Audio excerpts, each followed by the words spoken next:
my God! Davis is going to run it all the way back. Auburn's going to win the football game. Tatum drives down and throws it down. Wow! To throw, rainbows it down the right side for Kyle Pitts. He's got it. He's there. Touchdown. Oh, my. Oh my, indeed. Welcome back, everyone, to the Sports Bits podcast with Moko, here to talk about all things NBA offseason because, oh my, yes, there's been quite a bit going on in free agency. Honestly, my favorite part of the NBA season, drafts, take it or leave it. I mean, I watch college football, so I enjoy, seeing the guys I watch go to the NBA. But free agency is where all the magic happens in the NBA. Everybody's moving around. Teams look completely different the next season, so we'll get into that. So the format, we're just mainly going to talk about our teams first because, I guess the Nets have a lot to talk about, and the Celtics, not so much, but there is some interesting storylines that are coming out of Celtics free agency. And then we also have a lot of other big names. You'll hear them when you see them. So let's get right into it. So actually, I want to start off with Reed and the Nets free agency first. And I want to do the Celtics after because I will have a little bit more to talk about, especially with rumors about 2022's offseason. So I'll let you get first. For sure. So actually, Nets free agency, we didn't really know what was going to happen because obviously we still have our big three.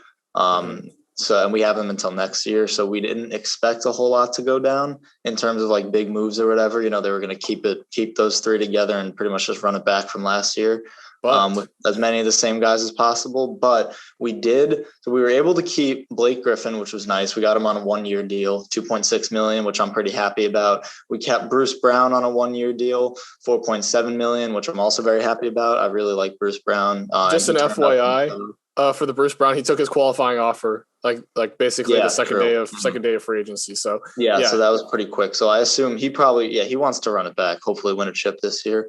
Yeah. Mike James is out, unfortunately. I actually really like Mike James. Whenever Kyrie was out, Mike James kind of stepped up to the plate and did some really good things for us. So I'm a little upset about that. I'm not gonna lie, but so two of the biggest ones that happened for the Nets. So we got Patty Mills on a 2-year, $12 million contract, which I'm pretty happy about. Honestly, Patty Mills, he's nothing crazy, but he's definitely going to be a good rotational guy for us. I'm pretty happy with that one. I like it, and he's not too expensive. The one that I'm assuming everyone is probably thinking of, Dinwiddie right now. Dinwiddie is definitely out. We're not exactly sure what he's going to do. He is a free agent now, I'm pretty sure, but he is looking for a sign and trade with the Nets, which would be really nice because then we wouldn't just let him walk. Because I really like Dinwiddie. I would have liked to re-sign him, but it would have costed us over $87 million in luxury tax if we did sign him. Nope. So absolutely not worth it. But I'm upset because I like Dinwiddie, but I think so. Hopefully he's going to do a sign and trade. I know he wants to go to Washington, so I don't know exactly what that would look like. Because a lot of the guys that Washington has, I know Robin Lopez is out, and he's actually one of the guys that I thought would have been kind of good for the Nets because we need a good center. And he's a good rotational center. He doesn't take up, he doesn't need the ball a whole lot, and he kind of just does what he does in the paint. Yep. But I don't know what it's going to look like because a lot of Washington's guys are really young, and it seems like the Nets are kind of trying to put together a more veteran squad because we have our big three. And then we also just got 2 rookies this year, or I think 3 actually, through the draft. We had 3 picks this draft, 1 first-round pick. So I'm assuming that they're going to try to keep it a more veteran lineup. So I don't know what the Dinwiddie trade is going to look like if it is a sign and trade, which, like I said, I hope it is, because then, we wouldn't lose out on anything. But if he does end up walking, then, it sucks is what it is. But I hope best of luck to Dinwiddie. I absolutely love him. He did some great things for the Nets.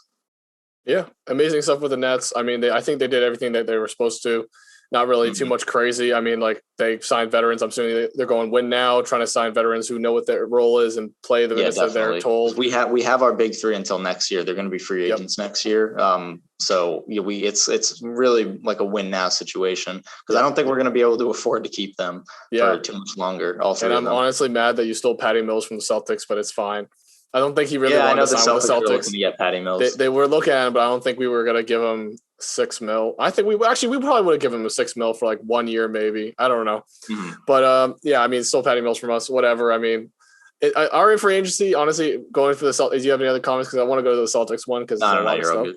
Yeah, but Patty Mills sad, didn't go to the Celtics. But But interesting, a lot of the stuff that happened was mainly trade stuff for the Celtics. So first thing, there was a trade with Atlanta. Actually, technically a three-team trade, but it ended up first of all being just a regular two-team trade with Tristan Thompson going to Atlanta for Chris Dunn, Bruno Fernando, and a second-round pick. That is great value for Tristan Thompson. I'm just saying that right now. We got Chris Dunn, a great role-playing, playmaking point guard. Probably for the bench. I'm assuming he's not going to start. Bruno Fernando, great backup point guard for like the third string center because we have Rob Williams and Al Horford, and then second-round pick. It's good fluff.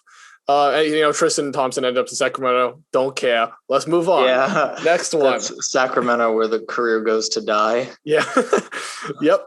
And speaking of, only reason I said there was third string as Bruno Fernando because Moses Brown got traded to the Mavericks for Josh Richardson, and plus using our Hayward trade exception, we packaged that with Moses Brown to get Josh Richardson, a great 3-and-D player. If he can get back to his 2018, 2019 form, I'll be happy with that on the bench as a great rotational piece, maybe even starting sometimes if they need him. Otherwise, I think it's a great pickup for what the value was, just trading away a trade exception and a young player when we have plenty of young players to go out. So, that's all of that really happened. Nothing really else happened. I think Semi Ojeleye signed with somebody, I think the Bucks or something, so he's gone. I think that's really it. So the main thing with this free agency is that we're going to try to conserve cap space. And I think this is for planning for 2022. And my rumors, a lot of rumors have been saying that Bradley Beal wants to sign with the Celtics. So I think they're going to try to wait for next season and let Bradley Beal basically, get off his contract and then re-sign in the next offseason instead of trading for him now when we clearly don't have the assets unless we want to trade Jaylen Brown. So yeah, which I told you. It's not. I don't see a good trade for Bradley Beal this offseason for the Celtics because you'd have to get rid of either Jaylen Brown or Jason Tatum, and Jason Tatum's untouchable. He's like one of the best young stars in the league, so it would be pretty stupid to get rid of him. Exactly. And again, I'm honestly hoping that Beal comes because honestly that would be a great big three in Boston. And I think this year, a lot of people are pretty crazy if Beal made it to Boston. Yay.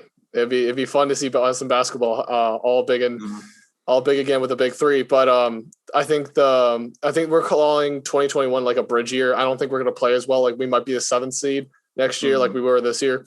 We're just going to play as the 7th seed. See what happens. Like a lot of these young players develop. Like Nesmith develops. Rob Williams takes another step forward. Those guys could really play a big role on the team. And if we develop our guys well, we might be able to make a good run in the playoffs. Otherwise, I'm not planning for a finals run. If we do, yay. Definitely not this season. No, definitely not this season. Definitely not this season. But yeah, definitely in the future because you guys have a solid young core. Like you said, Nesmith, Peyton Pritchard. Oh yeah, I forgot about Peyton Pritchard. You guys still have Pritchard, and like you said, Robert Williams. So if all these guys can kind of take like the next step up, then absolutely Boston's going to be a huge threat in the East.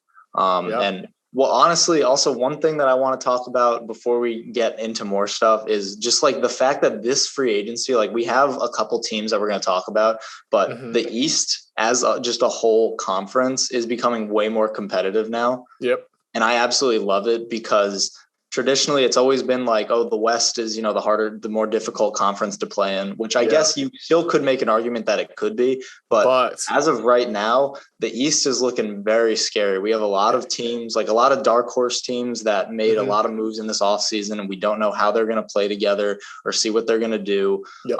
So I won't give too much away now. We're going to talk about it a little bit later. But just the East as a whole is definitely becoming way more competitive, and it's going to be really exciting this season. Hey. Just saying, if the Pistons are a dark horse team, that means the East is competitive. That's all I'm saying. Absolutely. Cade Cunningham made that team. He could easily push them. I think we were talking about last night. Play in tournament contention. Absolutely. Play in tournament contention, possibly playoff contention. If his skills translate, which honestly, watching him in just the NCAA tournament, I think that it's definitely going to happen. Yep.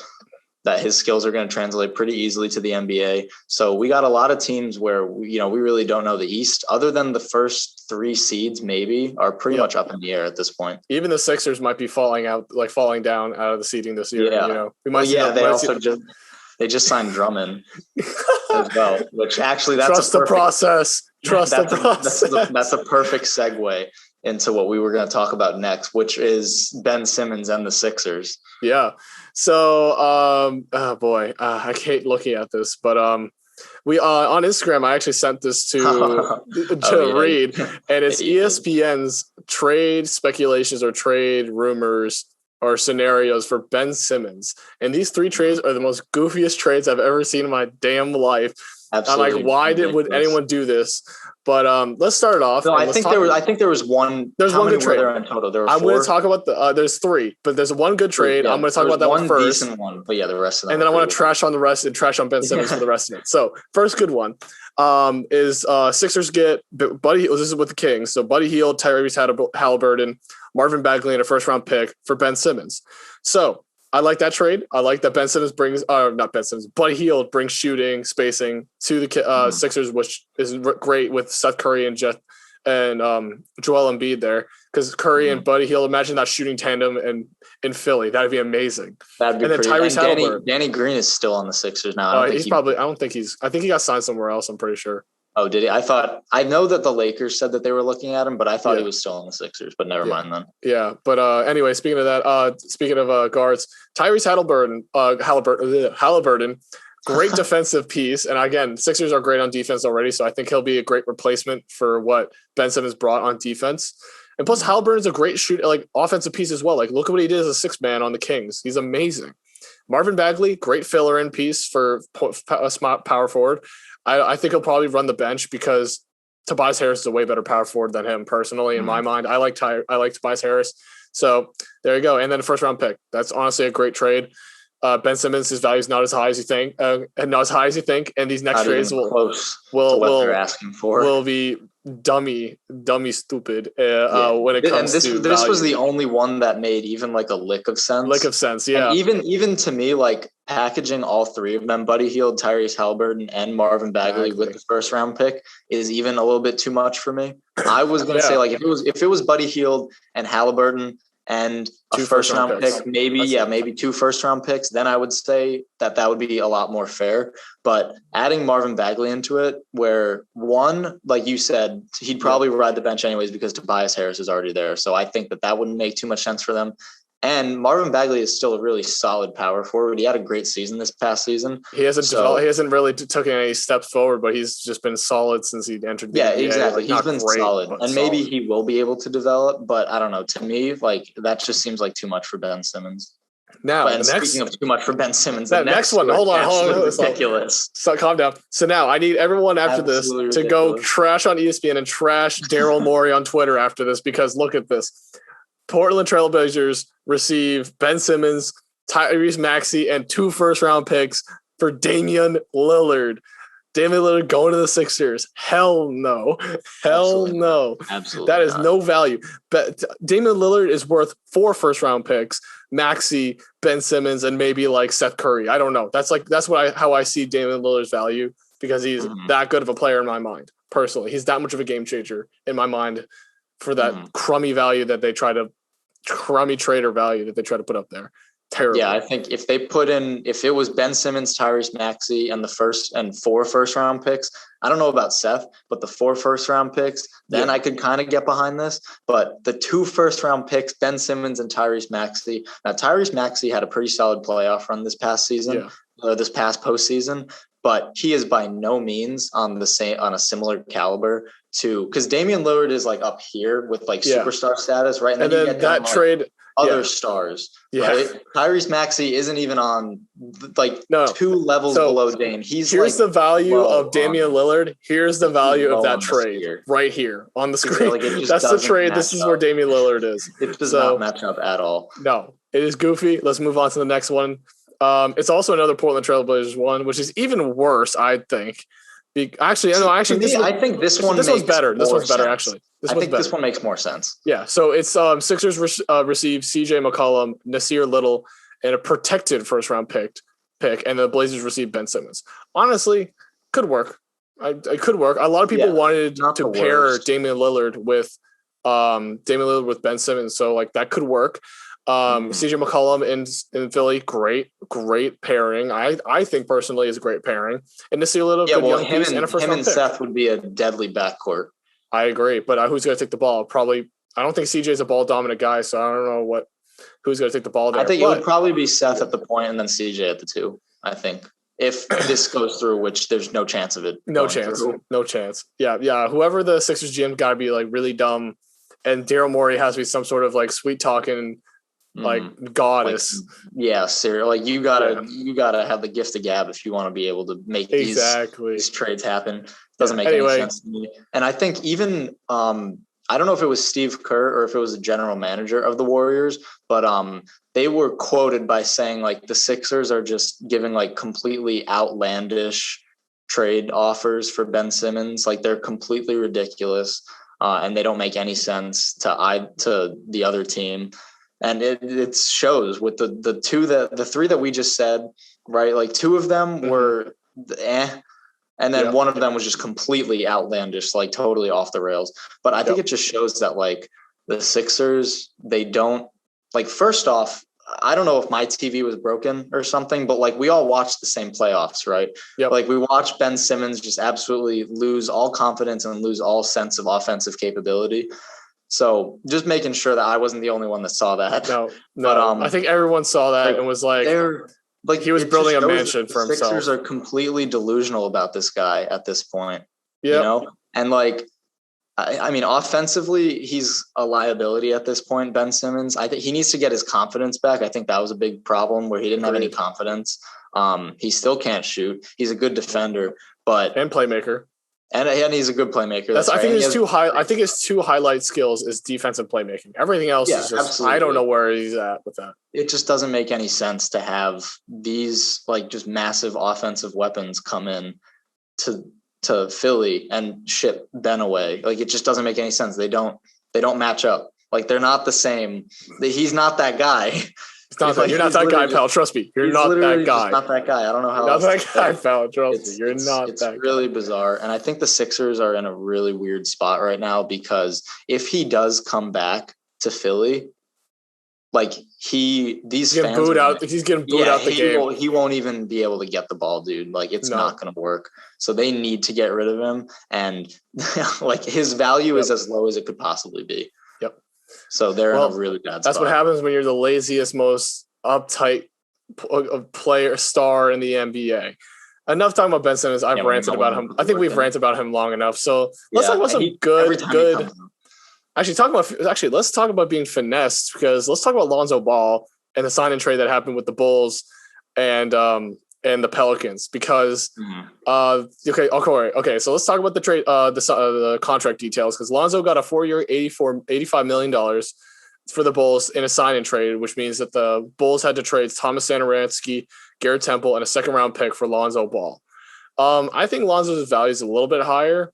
Absolute steal. But honestly, absolute steal. But honestly, the Pelicans didn't get too screwed over because I think Thomas Satoransky is a great backup point guard, but otherwise that doesn't equate to Lonzo Ball personally in my mind.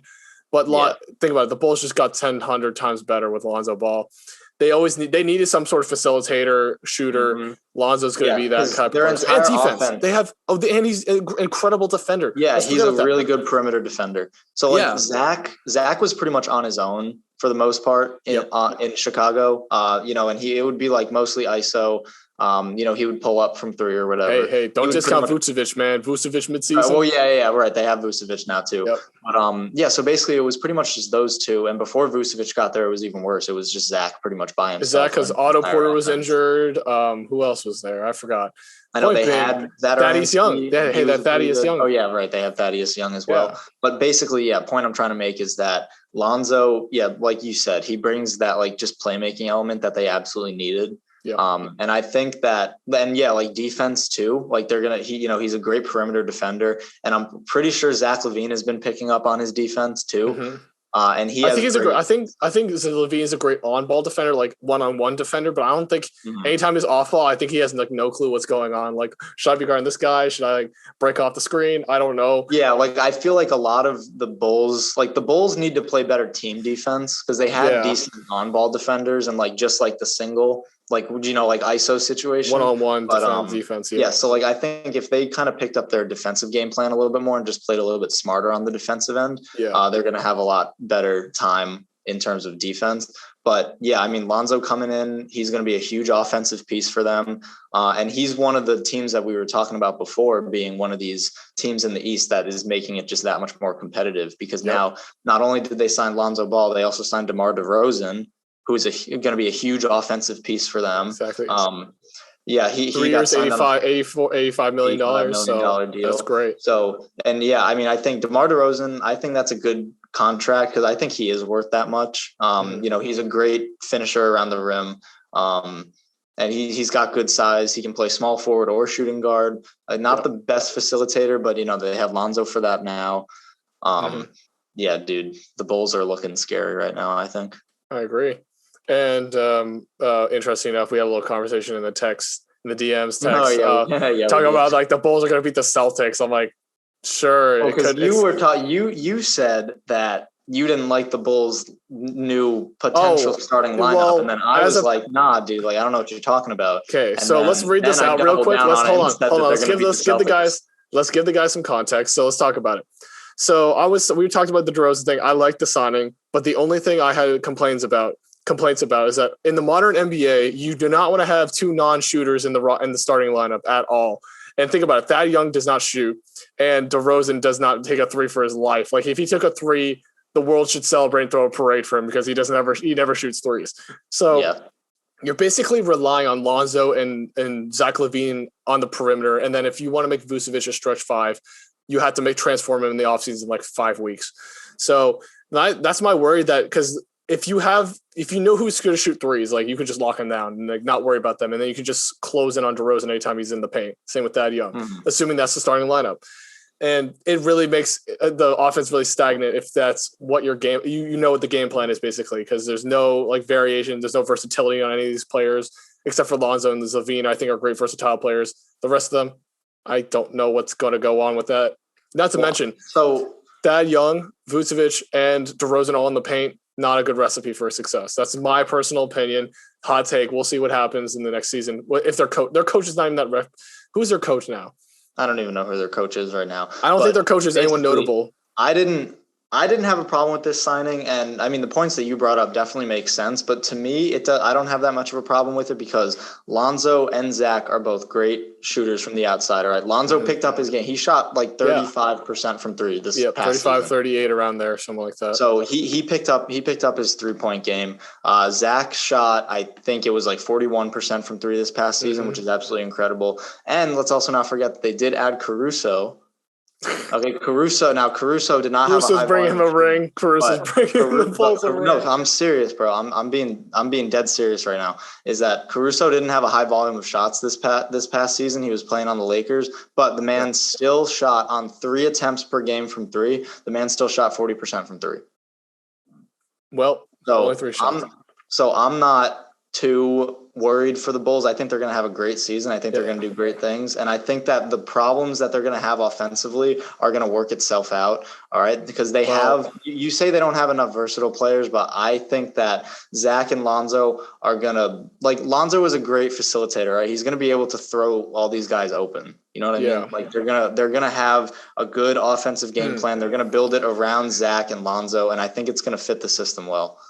Well, I'm going to let you know who the head coach is, and let's see if you get any confidence from him. Billy Donovan. Okay. Does not give me confidence. His pass records are terrible. He failed in the OKC. He failed in where I forgot where he was before this. So that's just my thing. Again, you can hold your opinion to whatever. But I mean, I'm gonna still stick to it because I have confidence in these guys, but that definitely does not help their case. No. That definitely does not help it. Yep. So that's all I'm saying. As a head coach, he was at Oklahoma City. So yeah, he failed at Oklahoma City. So that's all I'm saying. I don't think he's not. If it was like Steve Kerr, I would actually be like, yo, this team could actually do something. Like they could game plan around DeRozan. Great idea. Donovan, I have no faith. No faith in him. I don't know anymore. I mean, like I said, I still have faith in these guys, but it's going to be much more of a challenge. That's for exactly. Sure. But let's talk about a guy I do have faith in, and a team I do have faith in to make a big run. The Miami Heat and Kyle Lowry, 3 years, $90 million in a sign and trade, which is also sending Goran Dragic and Precious Achiuwa to the Raptors. So, first of all, I want to give my quick opinion for Hugo. I love this.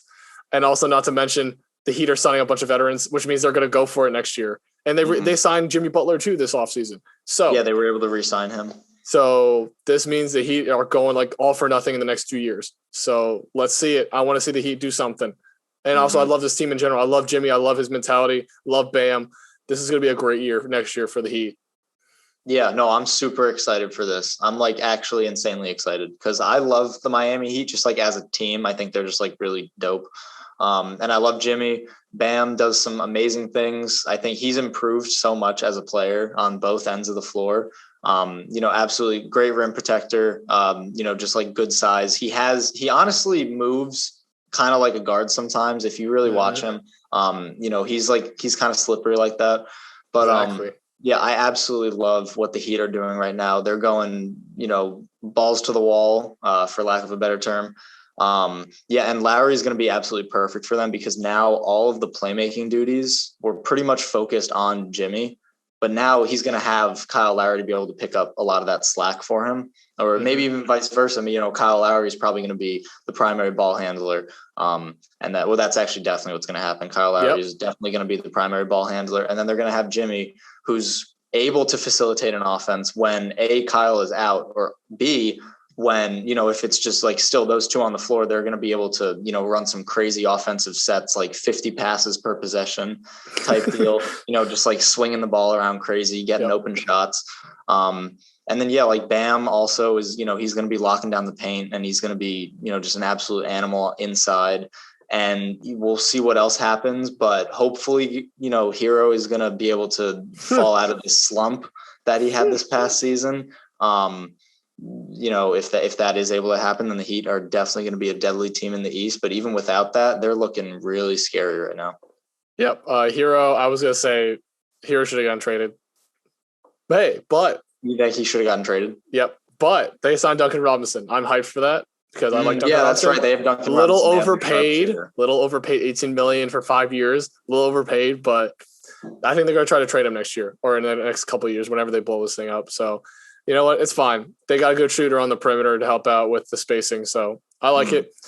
Like the Heat, they're probably going to destroy us next year and possibly destroy the Nets next year. I actually have a hot take that it might the Heat might upset the Nets in 7. I'm not going to lie. I'm thinking that.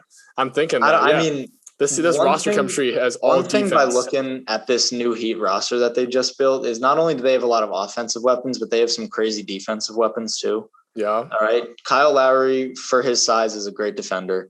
And Bam is a great rim protector, and Jimmy is a fantastic on-ball defender. So I think that their defensive game plan, and Eric Spoelstra is also just amazing at running whatever game plan he draws up is going to be excellent. It's going to work. Yep. I don't know. I mean, an upset for the Nets, it could happen, but they're definitely going to have a solid defensive game plan. Speaking of defense, PJ Tucker. Oh, right. They also have PJ Tucker now, too. Victor Oladipo. And Victor Oladipo I think he just Markieff Morris, today. If that means anything. Is that confirmed that he's on the Heat now? Markieff Morris. Right here, 3 hours ago, it's a good thing I checked. Victor Oladipo agreed to do a deal to return to the Miami Heat, according to Shams, which I actually trust Shams. So yeah, Shams and Woj are pretty much the messiahs right now of this free agency. Exactly. Yeah, so that just proves my point even more. They're going to have an absolutely crazy defensive game plan, and maybe are they going to be able to shut down Durant? Probably not. Can they shut down the rest of the Nets? Yes, it's possible. It's possible, but you really think that they're going to be able to shut down Durant? Yeah, they have a bunch of people who can switch on him. Doesn't matter who gets put on him. No chance, but it doesn't matter who you put on him. You can't guard him.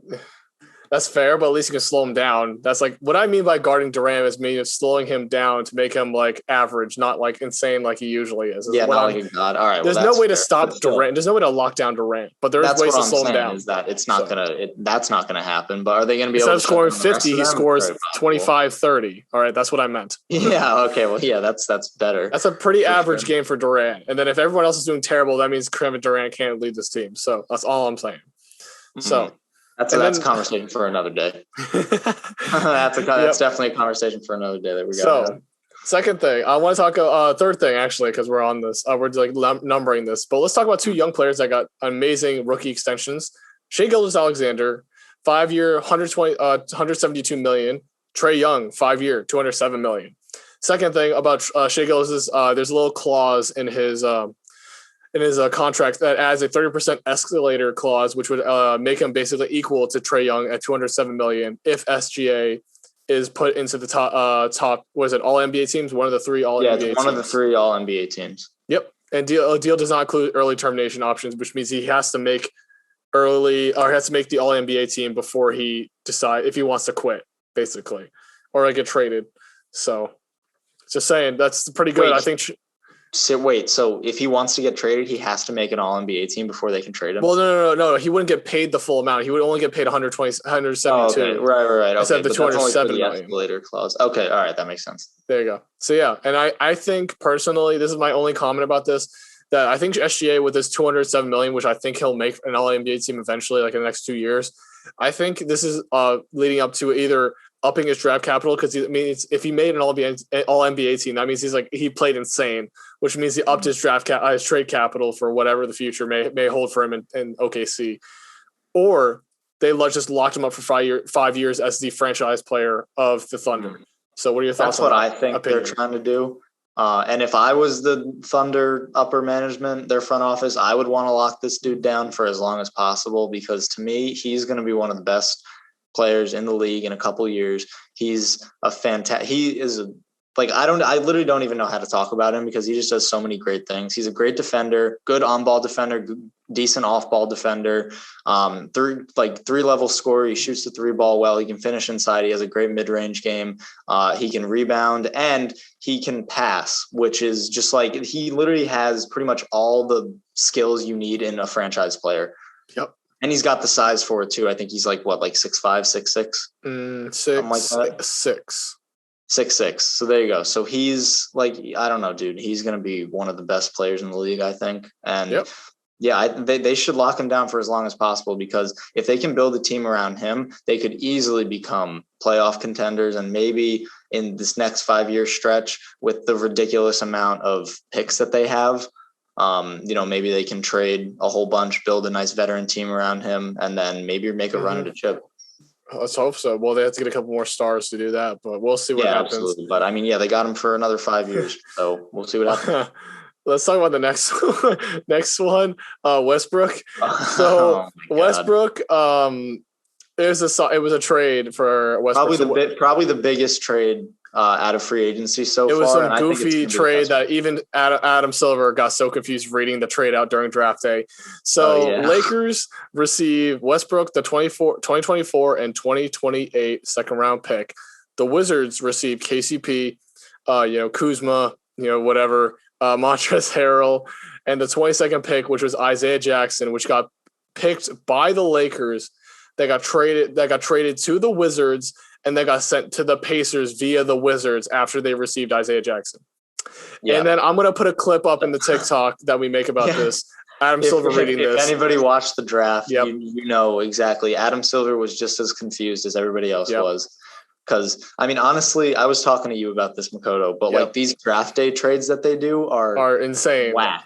Six team trade. Confusing. Yeah, the Kings trade, the Hawks trade, the Heat trade, the Pistons trade, the Yada. Who keeps track of this, but hey, it worked, and it even confused the commissioner, so I don't feel too bad about it. The commissioner, as I quote, "I'm just reading it." Yeah, literally, I'm just reading it. Anyway, so. Watch the video, because it's honestly it'll be on the TikTok. Check out the TikTok. We got the video on there, and then we're going to talk about the Westbrook breakdown as well. So, Westbrook, the first person of many joining the senior citizen retirement home in LA. The Los Angeles senior citizens. Actually, I should pull up the graphic that what the hell? That is Did you see it on Instagram? It was on Sports Center. Funny enough, Sports Center made the joke about it. When Sports Center makes the joke, that means it's legit, because that's hilarious. I think it said the average age of the 30 Lakers something as of right now is 32.8 years. Which is by far the oldest NBA team in history. All right, so mine is Kendrick Nunn and Malik Monk, who are taking basically minimum contracts as under 25-year-olds. Carmelo Anthony, 37. LeBron, 36. Trevor Ariza, 36. Marcus Gasol, 36. Dwight Howard, 35. Wayne Ellington, 33. Westbrook, 32. And, oh, my God, who is this guy? Wayne Ellington? Who is it? Crap, I forgot who it was. Some guy, 32. I forgot his name. Kent Bazemore. Or Bazemore. Kent Bazemore. I call him Kent Bazemore. Bazemore. Kent Bazemore at 32. So, Caruso. And then Caruso's gone. But that's senior citizens right there. Yeah, literally. I'm trying to find the thing. Los Angeles senior citizens. It's pretty insane. Anyway, I don't get how this team's going to shoot minus Nunn. Nunn's an okay shooter, but Malik Monk's a great shooter. But like, there's no one going to be able to shoot minus like the old guys who are like 3-and-D players, and I don't know. They can't shoot. Honestly, they're going to have a really hard time running an offense because everyone's going to realize, we don't have to defend the 3-point line at all because no one is able to shoot threes on this team consistently. Dude, everyone, okay, I'm not going to mention, I'm not going to go too in deep in this, but TikTok's been memeing this team so much because like Westbrook and like LeBron fighting over like the last assist and the last rebound. Yeah. Like trying to get the triple double, and then like LeBron. That's exactly what's going to happen. They're going to be like, they're both going to have 9 assists, and then they're not going to be able to decide who should finish the basket. Both of them want the assist. Yep. And then not to mention, like if they're on the 3-point line, just passing it to each other, like you shoot the ball. No, you shoot the ball. They're like, no, I'm not shooting that. Like, you kidding me? Yeah, LeBron is like a decent 3-point shooter, but I wouldn't rely on him to be a consistent like sharpshooter, like a Duncan Robinson type. So I'm just saying that's Westbrook kind of funny. Westbrook is one of the worst 3-point shooters in history. I think he's shooting like 30% on his career right now from 3. I mean, like a guy who should be shooting well for his size and everything, because like we don't expect Giannis or Ben Simmons to shoot anything. So yeah, but like for the amount of attempts that he has, I think it's like the Charles Barkley thing, where like Charles Barkley has the worst 3-point shooting percentage if you like account for the attempts per game, or like a legitimate amount of attempts per game. But so basically point is that this team can't shoot threes. So I don't know any team that's going to defend anybody on the 3-point line. Like if you see Westbrook on the 3-point line, I urge you to take that shot. I want him to take that shot. I want you to take that shot. I just want to see Westbrook building his own house by the end of the season. He's going to have a nice little mansion in LA. I know. He's gonna have a nice red little brick, got some good windows, nice little columns in the front on his front door. He's building everything, man. He's gonna build. He's going all out. It's gonna be crazy. LeBron might help him out a little bit too. On the 3-point line. Yeah, there you go. Might see a lot of bricks this season. Anyway. I think honestly, we've been naming this too much, but to be real, I think this Lakers team is really dangerous with all the veterans they have and knowing their roles and everything. And not to mention Vogel's not a bad coach, like compared to Billy Donovan. So I think they're going to do. And they also, they signed Melo as well. They signed Melo, who's one of the most deadly scorers. Like no matter how still in his age, still can shoot. Yeah. So no, this team's going to be absolutely deadly. There's no doubt about that. Yeah. I think that the 3-point shooting problems that they're definitely going to have. As much as we clown on them for it, I feel like that they're going to work a way around it because they have LeBron and Westbrook, who are 2 great playmakers. So I think that they're going to be able to work around their, 3-point shooting woes. But I mean, honestly, that's like the one problem that this team is going to have is 3-point shooting. And honestly, like they're pretty solid defensively too. Nothing crazy, but a lot of veterans who play great defense. Yeah, exactly. By no means like a liability on defense kind of team. And Frank Vogel also drew up a great defensive game plan for these past couple years. So dude, the Lakers are looking really scary right now. Real scary. Real scary. Anyway, let's transition to like I think we're gonna like rapid fire the rest of these that we have written down and say like we like them, dislike them. I don't think we have you. Is there anything new? No, nothing new. I mean, I'm sure there's new stuff going on. Like nothing major that I saw. Like, oh my god, we need to talk about this. So actually, wait. So I was I was scrolling through Instagram looking to see if like any trades or whatever is going on, and I saw something that said Kawhi signed with the Brooklyn Nets. And I dropped my phone. I was like, there's no way that this is true. And obviously ended up being not true. But like I actually crapped my pants for a second, and I did not appreciate it. Because like I was like, there's no even seeing it, I was like, there's no possible way that this could be legit. And obviously it wasn't, but still, like I was like, they gotta stop. Like whoever's making these fake trades You got to stop because it's confusing the hell out of me. That's why I don't know what to Woj. believe anymore. Well, also, I mean, we can talk about Kemba. We'll talk about Kemba Walker in the rapid fire. So let's start off with the first major one that we didn't talk about. Chris Paul returning to the Suns, to Phoenix, declined his $44 million player option, took a pay cut for a 4-year, $120 million, which is basically $30 million a year. Great pay cut. I think that's going to help the Suns grab some players. I think they're going to try to sign Cameron Payne with that money. So great thing for him. And Chris Paul could run it back with the Suns. So I like that. I don't know about you. Let's give a quick. I'll let you get a quick saying. Yeah, I like it. The only thing for me is that Chris Paul is 36 right now. So by the time this contract's up, he's going to be 40. I don't know how many years he has left of playing that high level basketball. Mm-hmm. He's a great playmaker, so those skills aren't really going to wane too much. But I don't know. I think it may be a little bit too long term. I mean, it's only 4 years, but to me, it looks like too long term of a deal for how old Chris Paul is. But other than that, I do like it. Chris Paul going back to the Suns is going to be awesome. Yep. Okay. The next contract, Steph Curry, 4 years, $215 million. Oh boy. This is the most any NBA player is getting paid per season. I mean, you got to pay Steph Curry, man, but that's a lot of money. That's more than Trae Young, and he's younger than him. So that's all I'm saying. I don't know. We'll see how long this lasts. I mean, Curry's like 33 or something like that, but like I think he'll last like definitely 4 more years for sure. That's why they gave it to him. Yeah, I mean, it's just so much money. My only problem with it is like when you pay someone that much money, it's so hard to build a team around them. It hinders the team, dude. That's the problem. It's going to be really difficult. I mean, they're still going to have Klay Thompson. I don't know how much they're paying him, but I have to imagine it's going to be a lot of money as well. $30 million probably. So honestly, I think the Golden State Warriors may have kind of put themselves in a difficult position for the next couple of years if they are trying to compete for another championship with Steph in, the last leg of his prime career. Yep. So yeah, I don't know what's going to happen with them. I think they're in a weird position now. Yeah. All right. Yeah. I mean, other than that, let's move on to the next one. Kawhi Leonard just signs his $36 million player option, but is planning to re-sign with the Clippers. We'll see what happens. We've seen him be a snake and go away. So to other teams, we don't know what he's going to do. I know. I think when he went to the Raptors, he waited till the very last day of free agency to sign with the Clippers. Yeah, so we don't know what's going to happen. Personally, I think he should have just taken the player option, $36 million. I think he should have just went with it. That's a solid amount of money. And he could have run it back next year. They're planning on keeping Reggie Jackson, or they're trying to keep Reggie Jackson. They still have Paul George.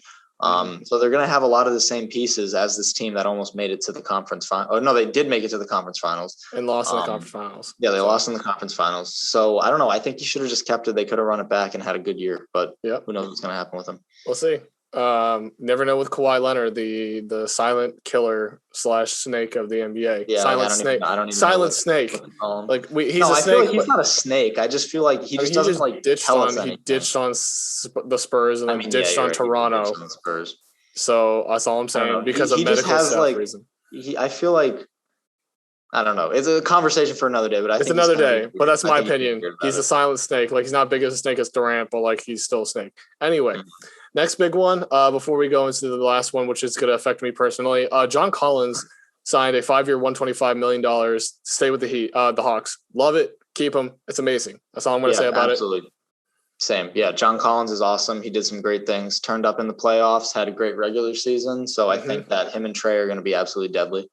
Exactly. Last one, Kemba Walker. Your favorite. Is your favorite player in the NBA as I am clutching my heart, trying not to kill myself. All right.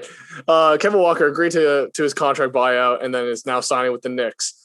I don't know. There's no contract details yet, but then I guess D Rose is not starting anymore. So I feel it's kind of sad because I like D Rose. I don't like Kemba Walker anymore. I wanted him to start. I wanted him to start over Trash Mo Walker, Trash Bo Walker. I don't know. I don't know what to call him anymore. I hate him. Anyway. So yeah, Kemba Walker signed with the Knicks. The Knicks. I don't know if they're going to be competitive next year with Kemba Walker, assuming that he plays like he did last year. If he somehow plays like they did last year, they're in a really bad spot. they went down instead of up. They went down. They would have went down. I think that the reason why they signed him, this is my personal opinion. I think they're trying to. There's no one better. there's no one better. And also, like, I mean, he does bring a level of shot creation that the Knicks kind of lacked. Yeah. People being able to create their own offense. That's actually true, because I guess Julius Randle was the only one who could create a shot, but then he's like everybody else needed to, be in a catch and shoot or, a post move back down kind of deal. So I think he's going to bring this is also I'm assuming that he's going to play like 2018, 2017 Kemba Walker. Yeah, like decent, nothing crazy, but I assume he's going to play decent. So I think he's going to bring some much needed shot creation to the Knicks that they need. They definitely, it would have been probably better if they could have gotten a better playmaker. Kemba's not the best playmaker, but who knows what's going to happen. Honestly, he surprised us last year by crapping the bed. So maybe he'll surprise us this year and clean up by his crapping mess. the bed.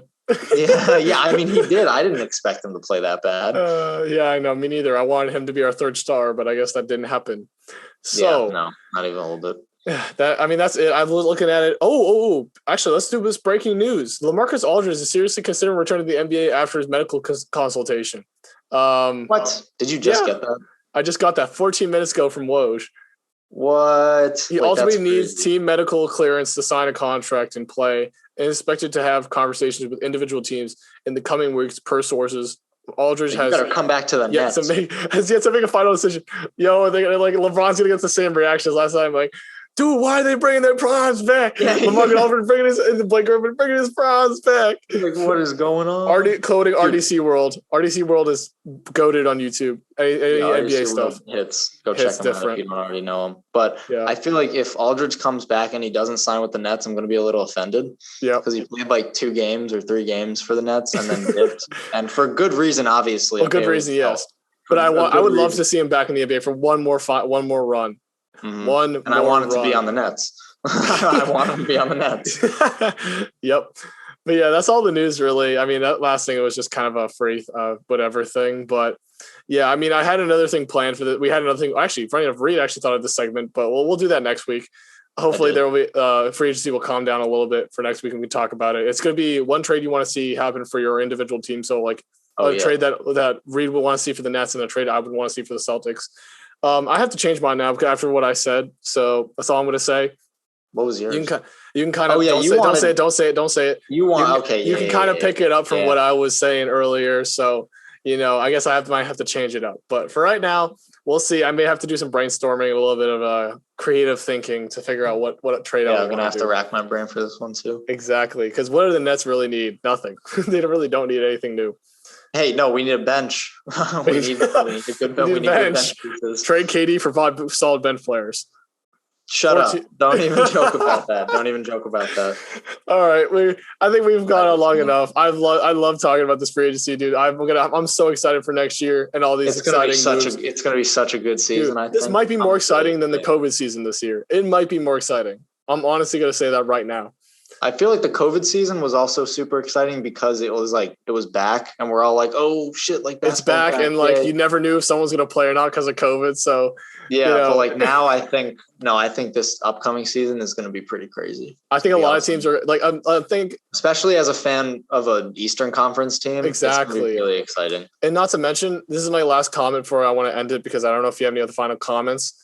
But no, I'm pretty good. I think this season is going to have the most people trying to fight for a championship. Like in my recollection, because usually in the past years we've had the Warriors, Cavs, and like usually we only expected those teams to win, go to the finals, and they did for how many straight years. And I think now, like building up to the season, this is the first time in my recollection of an NBA fan since like 2008. That before 2011, because like 2008 to 2011 I didn't really remember much, but this season, into my memory, this season's going to have the most people fighting for a championship this year. Bucks going to try to repeat. Suns going to try to get back to the finals again. Utah Jazz are going to try to upset what they try to like do better than they did last year. Both LA teams fighting for a chip. But the Sixers are maybe try with Joel Embiid again. Heat are going to definitely go all in. Nets are going to try to upset, like make up for their failures of last year. Mm-hmm. Yeah. So, and the Hawks are going to try to like do some magic again. There's so many maybe teams. Run it back to the conference. Yeah. Like there's so many different teams vying for a spot right now at the chip, and it's going to be super exciting. I'm really excited for the playoff just ended, but I'm excited for this upcoming year's playoff because I know it's just going to be absolutely crazy. Mm-hmm. And we're going to see so many of these, like so many moves have happened in this off season, and these teams, like so many teams are basically putting out like completely new lineups, or like if it's not a completely new lineup, they added 70% of their lineup is basically new. Exactly. Or if they only added like one or two players during the off season, they were big additions, and they're going to completely change the way that the team plays. Like the Bulls. All right. The Bulls have this like great young squad now. And like, who really knows what's going to happen with all these teams, dude? It's going to be absolutely crazy competitive. It's going to be fun to watch. Mm-hmm. Yeah, as an NBA fan, this is going to be a really exciting season. I'm very hyped for it. Yeah, and I'm excited for the Celtics because you just said it. Like we had a couple pickups like Chris Dunn and Josh Richardson and Bruno Fernando, and we're still a dark horse team. Think a dark horse playoff like contender. So I'm excited to see what develops, what happens. Oh yeah, for sure. Well, because Jaylen Brown's also now going to be healthy. So and Neesmith and Rob Williams will take another step. Payne Pritchard will take another step. And hopefully. We'll see what happens. Yeah, I mean, you still got Tatum, Robert Williams. Like, dude, it's going to be. We have no KD, Harden, or Irving, but I think our team could make some noise. No, you guys have a solid young group of guys. It's going to be really exciting. And honestly, when we see you guys during the regular season, like, who knows what's going to happen, man? I know. We'll see who wins, Bulls or Celtics next year. But so next week, I can't wait to talk more about this. And I'm more excited. Can't wait. So, until next week. It's gonna be fun, man. Peace. Peace.